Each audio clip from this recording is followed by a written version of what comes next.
England's lockdown easing coincided with the hottest March day in 53 years. Did people enjoy their small taste of freedom?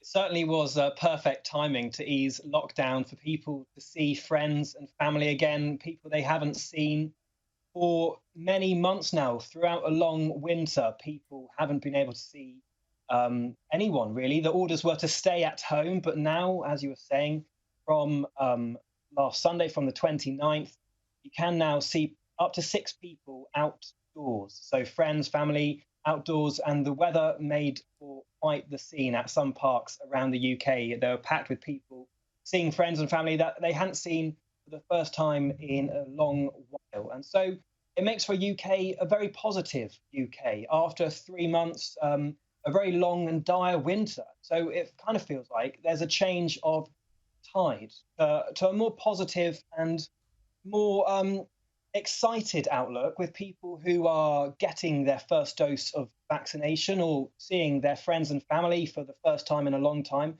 They well and truly think the end might be near for this horrible crisis, and that is coming at the end of a long winter. But we are in Europe, where our neighbours in France and Germany and other countries are facing spikes in cases and going into third lockdowns, more lockdowns, stopping the rollout of some vaccines. And so we know from previous experiences, when things go badly on the continent, it's not too long before things go badly here in the UK. So if I was Boris Johnson and the government, I would be a little bit worried about the easing of restrictions and going forward, knowing that it's not looking good across the English Channel. But the rollout of the vaccination programme here in the UK is looking promising. And has Prime Minister Boris Johnson given an indication of when the country could move to the next phase in that roadmap for easing lockdown? So when the Prime Minister, Boris Johnson, said that we would start to leave the stay-at-home messaging and start to see people again, he set out a number of key dates when more easing would happen of the restrictions. And we've just had the most recent one, where you can see up to six people or two households outdoors in public spaces. Also, we have previously had school children back in school. Of course, now they're broken up for the Easter holidays. But the big date is June the 21st. That is when Boris Johnson and, quite frankly, the rest of the UK is hoping that things will get back to normal and restrictions will be no more. There are a few key dates between now and then. The next one, the most recent one, coming up is April the 12th, where we have shops, gyms, pubs and restaurants that can open outdoors. And also, crucially for the UK, hairdressers can reopen. And then again, on the 17th of May, you can have groups of up to 30 people meeting outdoors and 6 people indoors. But everyone is waiting for that June the 21st date, when hopefully restrictions will be no more.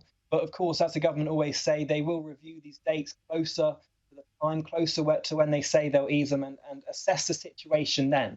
Everyone's hoping, of course, that we will be able to ease and carry on easing the restrictions. And with the vaccine rollout going at the speed it's going, we're hoping that that will still be the case. And many people are feeling positive. But of course, you never know what's around the corner. And as we're seeing in Europe at the moment, things could get nasty. Well, take us through that vaccine rollout, because by all accounts, it seems like the UK has gone full speed with at least making sure that a lot of people have gotten that first vaccine.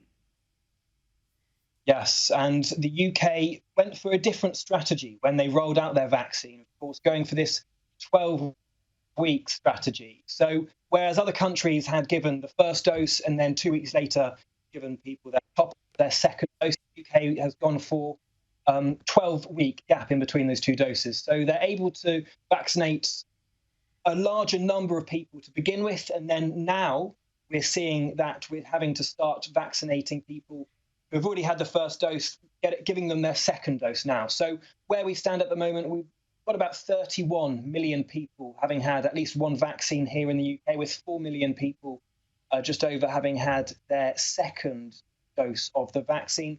The government's targets are for the 15th of April, have all 9 priority groups. They're the people most vulnerable to COVID-19. There's 32 million people in the UK in those categories.